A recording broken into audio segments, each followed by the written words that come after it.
Right, new episode, and this is going to be an interesting one because I'm actually doing three things to the car at the same time. I'm going to try and split it out into three separate videos. There might be some bit of continuity errors in this, but we'll see how it goes because I just don't want to do one humongous long video. So what we're doing, car is all jacked up as you can see. We are changing, where are they? Front discs and pads. Putting the braided brake lines all round, and then there's a third thing that I've forgotten that I'm going to do, so we'll see. We'll cut when I can remember it. Oh yeah, disc and pads, braided brake lines, and we've got some Clio 172 phase 2 wishbones and a thicker anti-roll bar. So yeah, first up we'll do the discs and pads.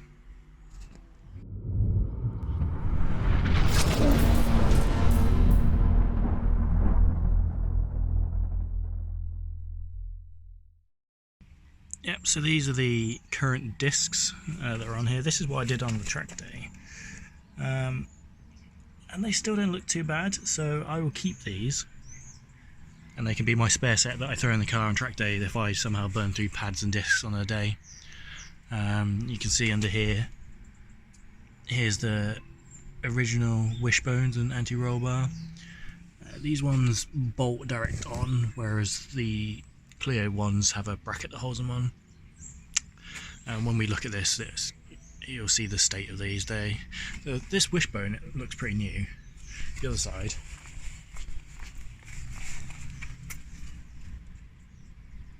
no, the other side looks actually better. It's the other way around. This looks like this has been replaced recently, and the other side is the original one. Other things we'll be doing whilst we're here, you can see the bonnet is half off. Track day needs some speed holes for the air intake here. Also got another set of rear drums, so hopefully we'll be able to get these off at last. I managed to take the other ones apart, so I've got an idea on how to do it properly now, and then we'll see whichever is better set and put them back on again. Right, so first up is getting the caliper off. So there's two bolts on the back here to undo the slide pins, and that should come nicely off. Let's take a guess that they are 13mm. Yep.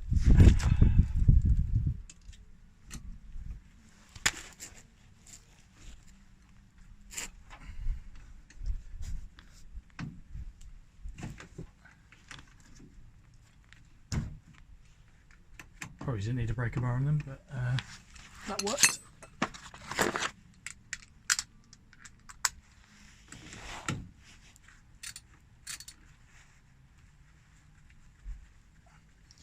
And because on a video which I'll link up here, when we redid these the first time, they come out no problem. Actually, that's not what I wanted. Of course, I was being a complete doofus. For some reason, I thought these were the caliper slide bolts and that I'd sheared them off, but in fact, this should just now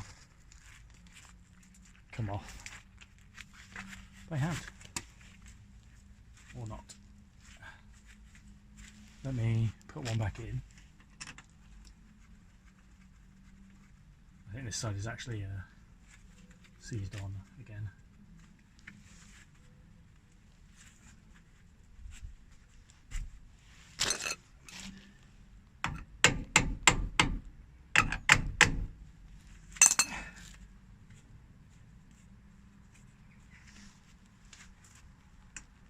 Oh yeah, here we go. Oh, there we go. Just put that up there for now.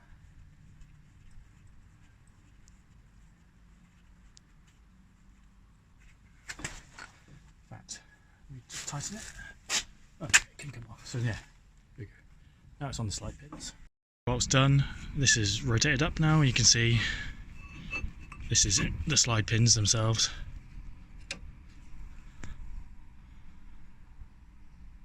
Give them a good clean, might get some new ones actually. Take the pads out.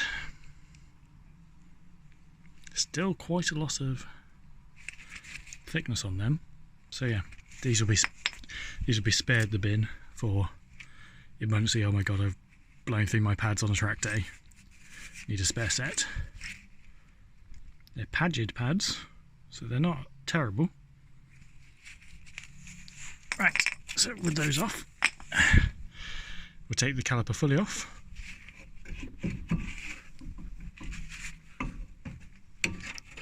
Put it somewhere so it doesn't stretch. Normally you don't want to leave it dangling because it'll stretch these brake lines, but we're replacing them anyway. So now to get the caliper off, caliper bracket, and then these two bolts to get the disc off. Looks like some 18 or 19mm bolts at the back.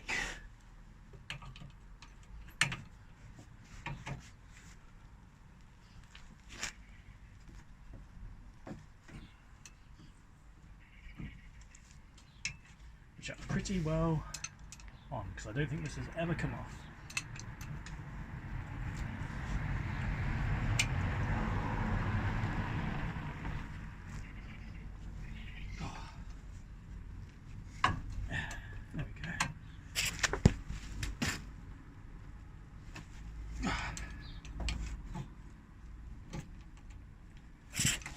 Yep, those have never come off before. They're moving now at least.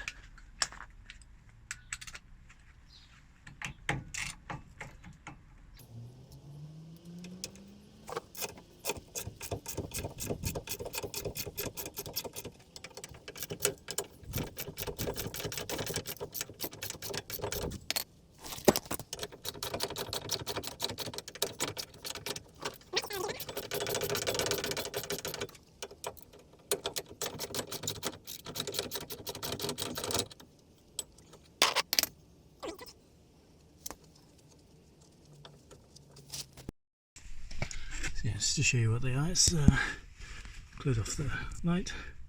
One bolt there, one bolt there. Seems to be 19mm. Does the job. Get them out, and then this will be loose. And now for the two which can make or break a task. If you snap these off, it's a pain. And I swear that I have not touched these already. This is just how the car has come off. This one looks absolutely munched, and this one has got absolutely no resistance to it whatsoever. So it's going to be fun. Right, can we do this one-handed?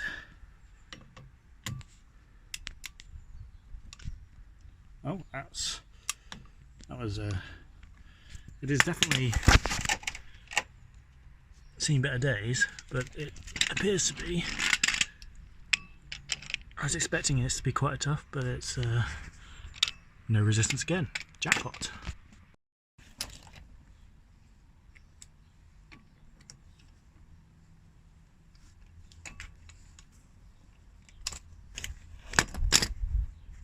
What a pleasant surprise. I've heard many a horror story about these things just snapping, and then you are in a world of pain. As I say, you're only one bolt away from a 3-day ordeal. There you go. And that's the one I will break disc off again. Doesn't seem too bad. We will use that in an emergency. It's my first time actually taking the discs off and the caliper off. This is the first time I'm seeing behind here, so I think we'll give this a good old brush up as well before we put this back on. Right, so that's that side done. Won't bore you. Oh yeah, the front bumper's off. More about that later. And we'll just crack on with this side, get this to the same state. This side is off now. This side was much tougher, but it's off. So now we just need to clean up these hubs and then put everything back. It's a bit of a state in here at the moment. There's a bumper in here, there's all the tyres and wheels, the old discs, and this I picked up off Facebook Marketplace. It's an under tray off a higher spec model, so can have a nice flat floor at the front, which will be cool. What else we got in here? Oh yes, we've got a sheet of aluminium which is going to go on there and house those, which is a USB 12 volt and just voltage, so I can see what the voltage is from within the car, because the cigarette lighter that came with the car is absolutely not functional, but the wires are, so we'll just plug them into there. Don't forget to like the video, and if you've enjoyed the content, subscribe to the channel. Once you've done that, make sure you hit the notification bell and set it to all so you don't miss any future episodes. If you want to support the channel even more, there is a Patreon, various levels, and they all have different reward tiers such as YouTube credits and even having your name or logo written on the car. Lastly, there is a merch store where you can pick up some cool CrewTube or Project Twingo merch. There's mugs, there's t-shirts, there's all sorts, all colours. Link in the description below for all these. Right, we've given these a good old wire brushing so they are a bit cleaner. Probably go again with a slightly smaller one just to get into these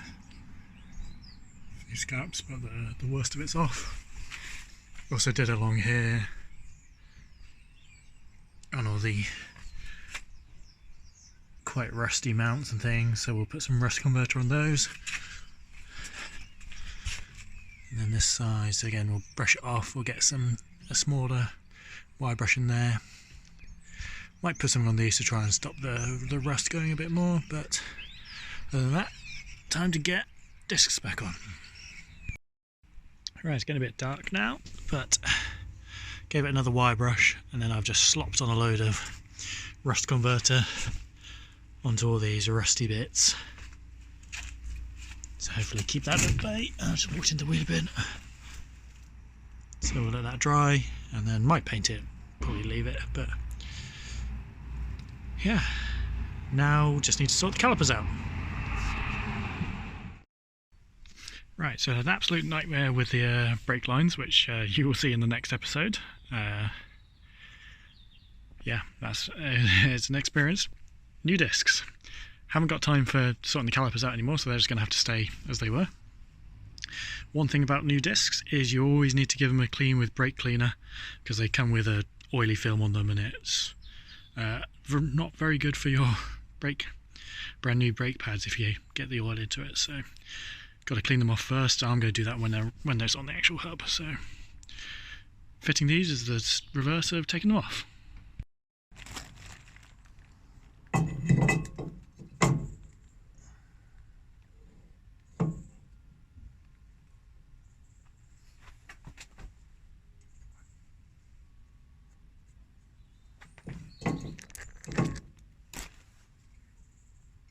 Put these two bolts in,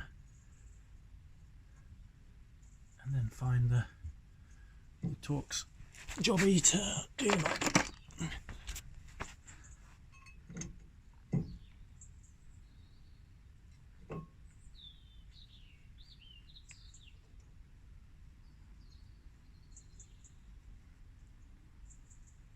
There you go. Just going to do those finger tight for now. That's one new disc on. Right, and then we put the caliper bracket, carrier, whatever you call it, back on again.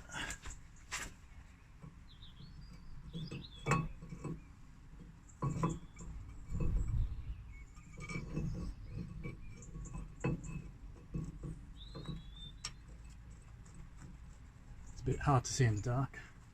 It's not really dark, but it's dark enough.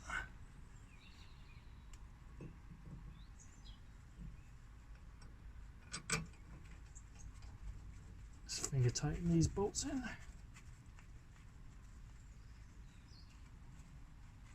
And then we tighten them up again.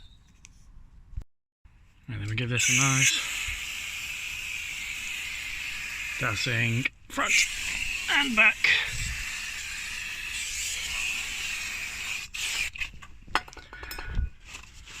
Let's give it a nice wipe off.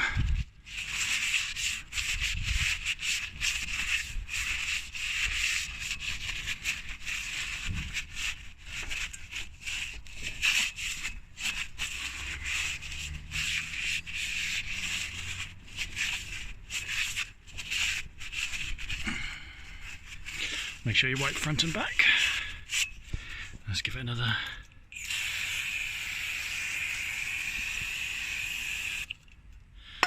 There we go, that's going to drip on there. Right, that's that done. Right, that is that on. Don't forget to torque all these up to the correct torque specs. I am now going to jump 2 videos ahead and sort out all the wishbone suspension. So when we come back to this, we'll be putting the caliper back on with new pads. Right, so it's time to put the pads in. Brand new pads. Comes with new ABS wires by the looks of it, which I don't think I need to fit. And also 4 new screws, which is presumably for holding the caliper slide pins in, which is good, with some thread locker on already, so we'll use those.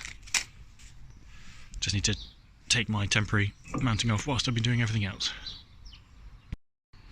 Right, new pads on. Might put a bit of copper slip on here, and yeah, put the caliper back on. Now, if like me, you find that because you've obviously changed some part 1 pads, the caliper needs pushing back and you can't push back, you don't have the tool for winding calipers back, you could just do what I'm doing here and undo the bleed nipple or the brake line and just manually push it back in. Make sure to mop that up, and then your calipers will fit again. So that's the brake pads on, so it's time to brake it, and I've got this Sealy one-man brake bleeder kit. So it's metallic or magnet, so it sticks on something. Fill it with a bit of brake fluid, put it on the brake release, and then do it yourself, maybe. Right, so always start with the one furthest away from the brake cylinder. This pipe doesn't actually fit my brake nipple, so I assume it's what these little adapter things are for, but I fully expect this to come flying out.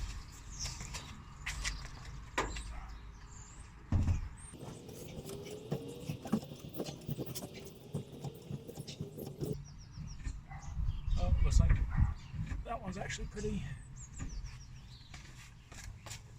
pretty well bled. You can see the difference in the, maybe you can't on here, this is the old stuff. New stuff is quite a bit lighter, but that surprisingly worked. Give it a finger pop. Oh, we got some air bubbles.